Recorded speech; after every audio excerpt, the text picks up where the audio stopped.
सो है guys, Soni sir के platform में आप सभी का एक बार और दिल से स्वागत करता हूँ।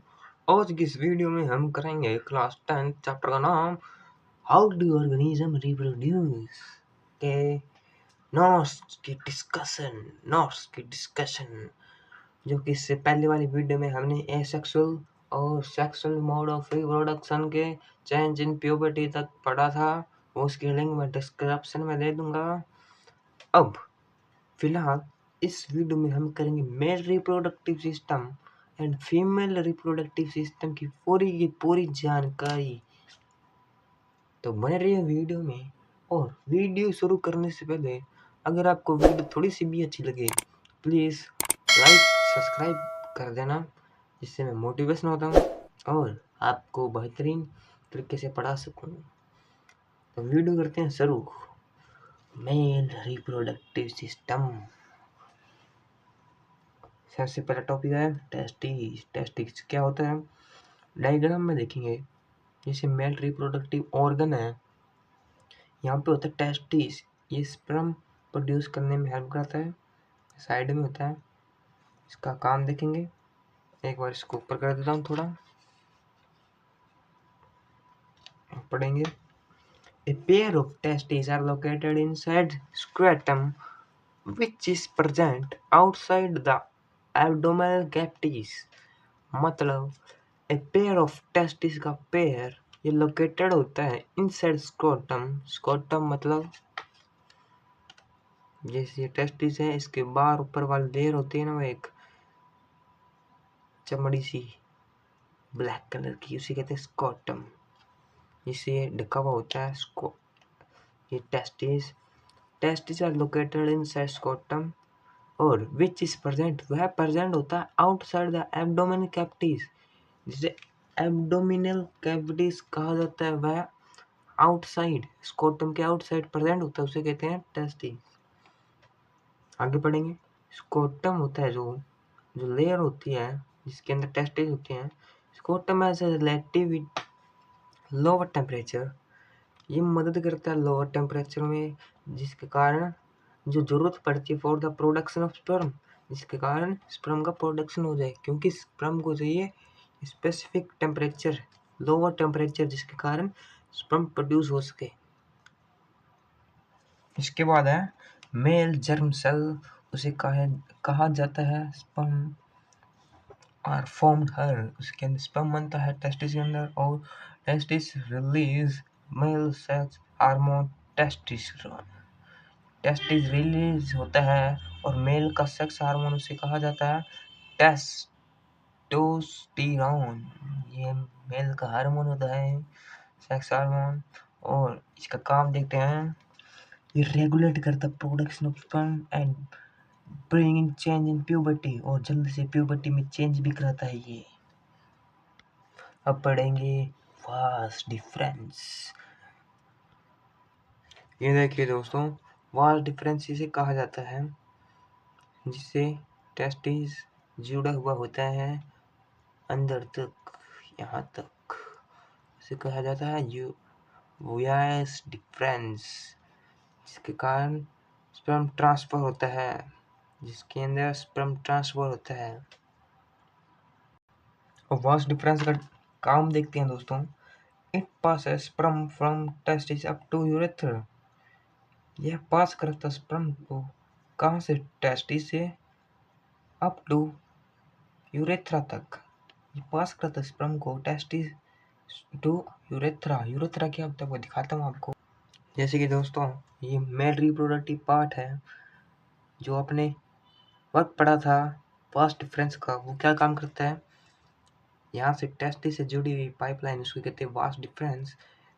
तो ये ट्रांसफर करता है स्पर्म को testis to up to urethra. Urethra मतलब ये रहा, जिसके यहाँ से ये हेल्प करता है, यहाँ से बाहर निकलने में स्पर्म को मदद करता है।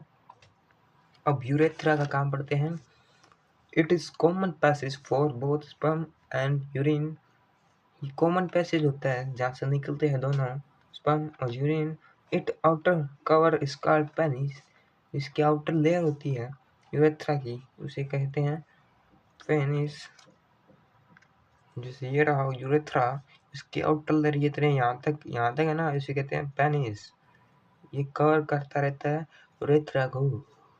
और यूरेथ्रा का काम both passage urine and sperm transfer, यहाँ से यूरिन और स्पर्म निकलते हैं। उसके बाद है हमारा सेमिनल वेसिस एंड प्रोस्टेट ग्लैंड। ये देखो दोस्तों, ये रही सेमिनल वेसिस। ये जो इसके अंदर दिख रहा है आपको, यूरिनरी ब्लड के अंदर ये हार्मोन्स होते हैं। सेमिनल वेसिस एंड प्रोस्टेट ग्लैंड ये रहा, यहाँ पे होते हैं प्रोस्टेट ग्लैंड एंड सेमिनल वेसिस। इसका काम क्या होता है? Add the secretion to sperm, ये अपना सिक्रेशन को बढ़ावा देता है स्पर्म को। और ये फ्लूइड होता है, ये प्रोवाइड करता है नूरिशमेंट टू स्पर्म। ये फ्लूइड होता है, ये प्रोवाइड करता है नूरिशमेंट का स्पर्म को, और मेक देयर ट्रांसफर इजी, जिसके कारण इजी ट्रांसफर हो सके। और sperm along with the secretion of gland form seminal।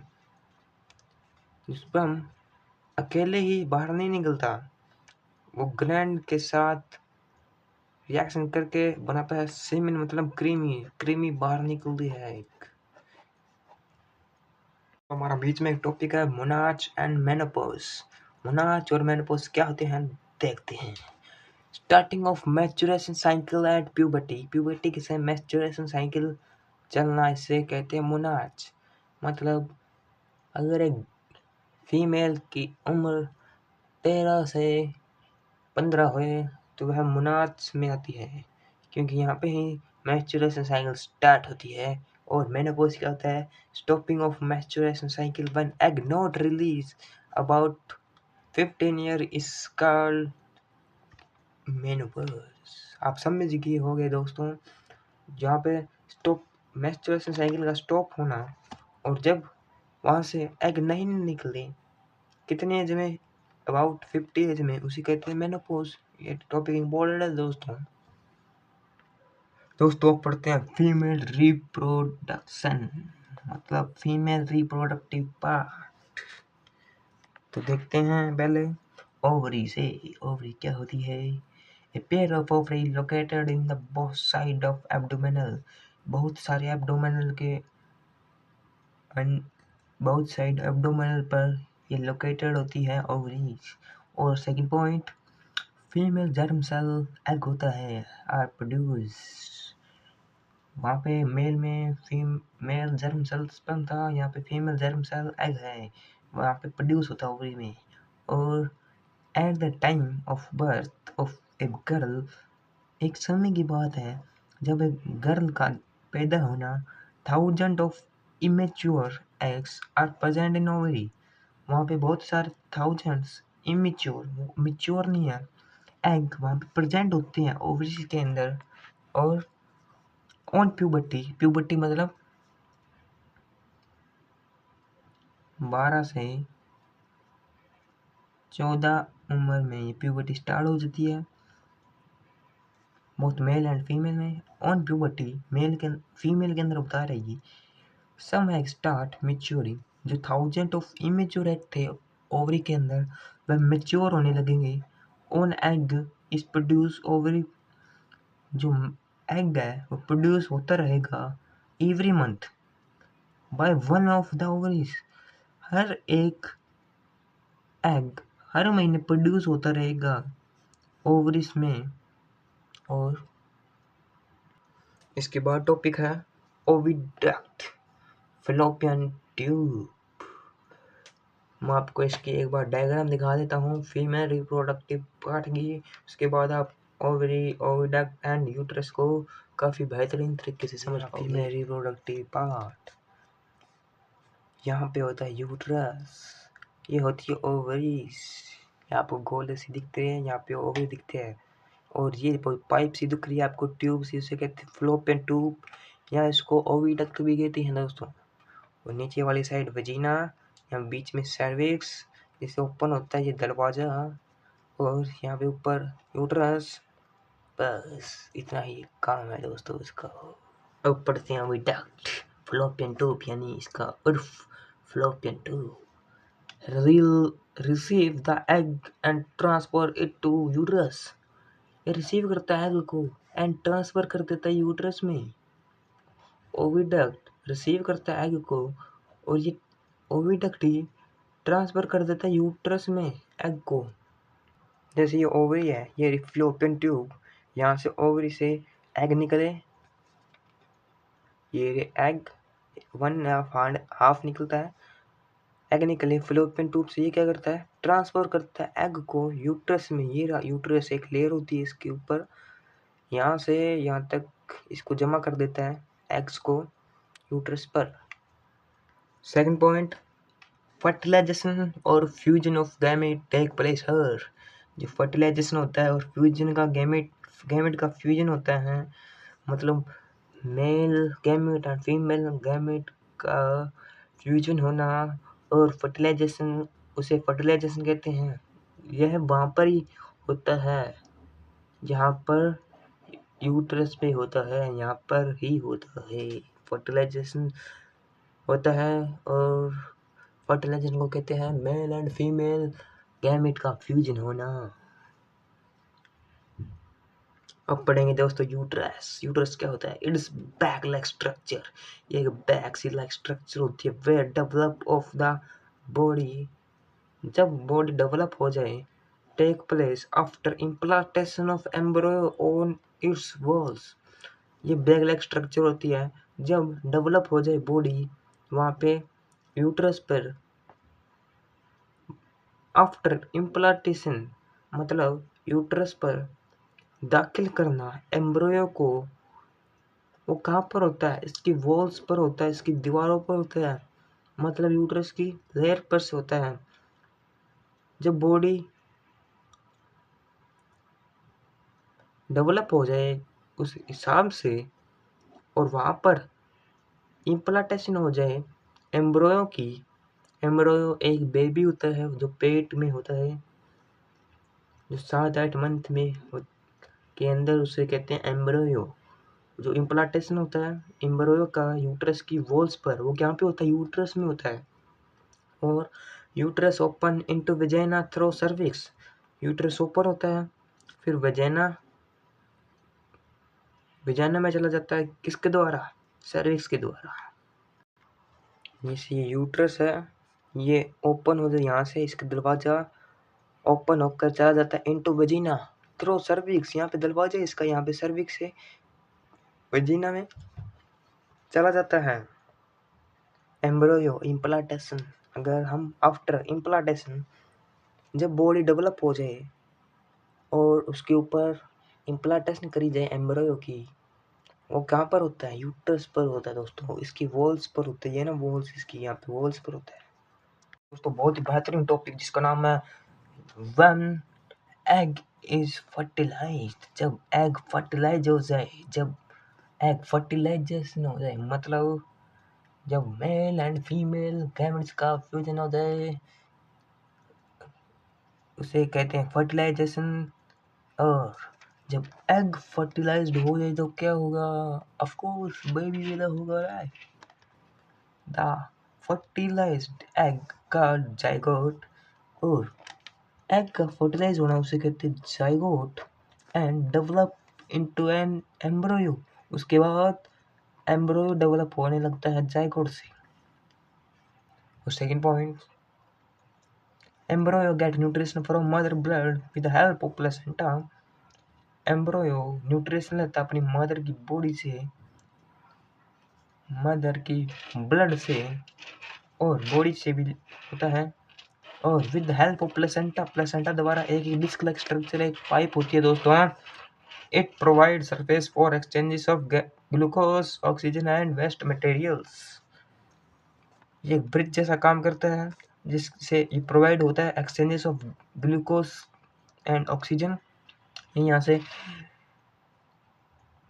Exchanges होता रहता है और वेस्ट मटेरियल भी एक्सचेंज होता रहता है। ये हमने इन टैक्स क्वेश्चन वाली वीडियो में पढ़ा था। एम्ब्रियो का काम मतलब प्लेसेंटा का काम, वॉर्म मदर वॉर्म के अंदर जो एम्ब्रियो होता है वो गेट न्यूट्रिशन कहाँ से लेता है? यहाँ से लेता है दोस्तों, प्लेसेंटा की मदद से।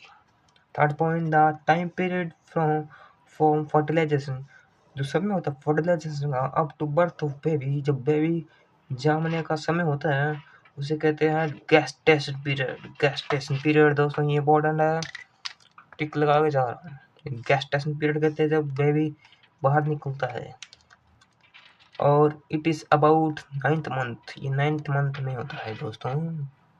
ये देखिए पहले स्पर्म और ओव्यूम, इनका हो गया फ्यूजन फ्यूजन उसके बाद बनता है फर्टिलाइजेशन।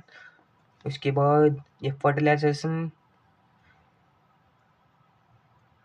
एग, फर्टिलाइजेशन एग होना उसे कहते हैं जायगोट, और जायगोट का डेवलप होकर ये बनता है एम्ब्रोयो। एम्ब्रोयो बनने के बाद ये बनता है बेबी। बेबी बेबी बनता है दोस्तों।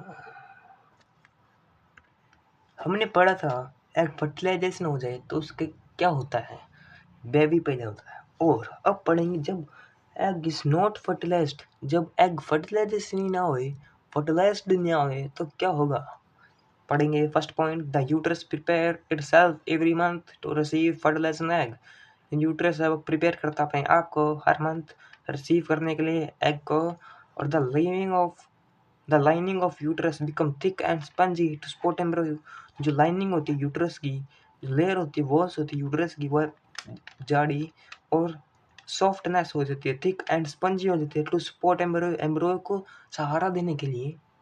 और third point, when fertilisation had not taking place, जब फर्टिलाइजेशन नहीं हुए एग का वहाँ पर, the lining broke and come out through vagina as blood and mucus, जो लाइनिंग होती है यूट्रस की, वॉल्स होती है, वो ब्रेक हो जाती है, टू फटने लग जाती है, और जो कम आउट थ्रू वजीना, वो जो फर्टिलाइजेशन एग होता है वह बाहर आने लगता है वजीना से एज ब्लड के रूप में और म्यूकस के रूप में। म्यूकस मतलब एक कचरा सा होता है दोस्तों, ब्लड एंड म्यूकस के रूप में बाहर आने लग जाता है।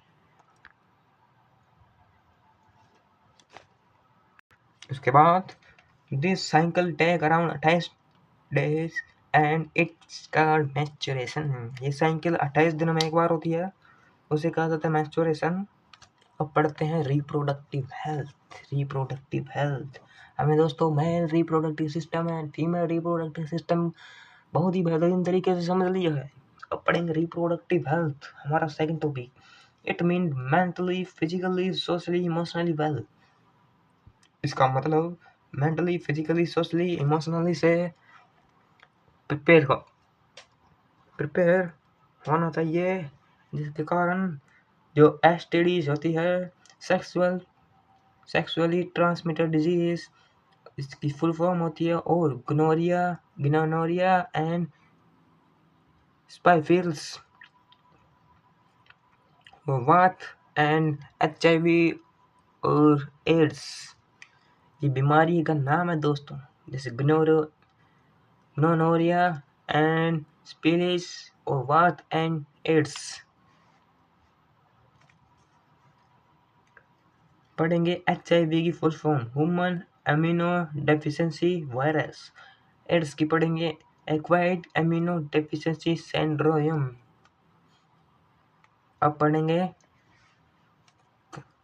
कॉन्ट्रासेप्टिव मेथड्स, मतलब कॉन्ट्रासेप्शन ये टॉपिक है। It is advance of pregnancy, मतलब एडवांस नहीं दोस्तों, ये अवॉइडनेस, ये ओ है। It is avoidness of pregnancy, ये प्रेगनेंसी को अवॉइड करता है। मेथड ऑफ कॉन्ट्रासेप्शन, इसके मेथड देखते हैं कॉन्ट्रासेप्शन के। ये रहे दोस्तों, use of condom, cervical caps to prevent union of ovum and sperm, use कर सकते हैं अपने कंडम्स को, सर्विल कैप्स को, जिससे बचा जाए बोथ स्पर्म एंड ओव्यूम का फ्यूजन होना, फीमेल एंड मेल गैमेट्स का फ्यूजन होना। और यूज ऑफ ओरल पिल्स, ये पिल्स होती है, दवाई डिजीज होती है, this pills change hormonal balance so ovum not release.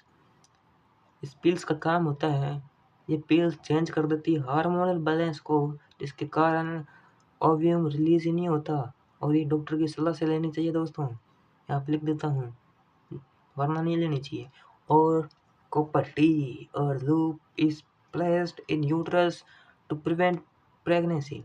जो कॉपर टी और लूप्स होते हैं वह प्लेस किए जाए यूट्रस पर, जिसके कारण प्रेगनेंसी नहीं होगी। और ये दोस्तों मेन टॉपिक ऐसे क्वेश्चन भी बना हुआ है जो कि हर बार आता है, जो हमने इंडेक्स क्वेश्चन में पढ़ा था। अब पढ़ेंगे vasectomy in males, surgically vas deferens block to prevent sperm transfer. Vasectomy मतलब वास्ट डिफरेंस वाली। वास्ट डिफरेंस किसी में होता है, याद करो, मेल्स के अंदर। इन मेल्स सर्जिकली ऑपरेशन से वास्ट डिफरेंस को ब्लॉक किया जाए, जिसके कारण स्पर्म प्रोड्यूस नहीं होगा, उसको कहते हैं वास्कोटोमी। उसके बाद पढ़ेंगे tubectomy in male. In female surgically female को ऑपरेशन से fallopian tube is block to prevent ovum transfer, जिसके कारण ओव्यूम में ट्रांसफर नहीं होगा दोस्तों। ये अपनी बुक का टॉपिक तो नहीं है, ऐसी जानकारी दी हुई है तो मैं आपको समझा देता हूँ। Female foeticides killing a female child inside the womb is called female foeticide. Kill किया जाए, हत्या कर दी जाए शिशु की माता के पेट के अंदर, उसे कहते हैं फीमेल फोर्टिसाइड, मतलब बच्चा गिराना। और for healthily society a balance sex ratio is needed that can achieved by education. ये कहते हैं कि अगर लड़की हुई तो वह हमें उसे पढ़ने नहीं देंगे, जिसके कारण सोसाइटी में उसे ज़रूरत नहीं पड़ेगी। Third point, sex determination efforts over country to maintain sex ratio. जो सेक्स डिटरमिनेशन होता है ये ऑफिस करता है और कंट्रीज के अंदर, जिसके कारण सेक्स रेशो मेंटेन रहे। दोस्तों चैप्टर का यही होता है समाप्त।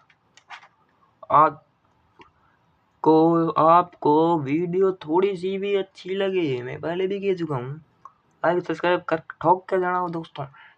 अगले वाली वीडियो में हम इसके डायग्राम्स की डिस्कशन करेंगे और डायग्राम बनाना सीखेंगे हाथ से। तो मिलते हैं नेक्स्ट वीडियो में, तब तक के लिए बाय। और एक बात और सुन के जाइए, इससे पहले वाली वीडियो जो इसकी नोट्स है, mail asexual mode of reproduction and sexual reproduction as puberty change, उसके लिंक मैं डिस्क्रिप्शन में शेयर कर दूंगा। तब तक कल ही मिलते हैं, बाय।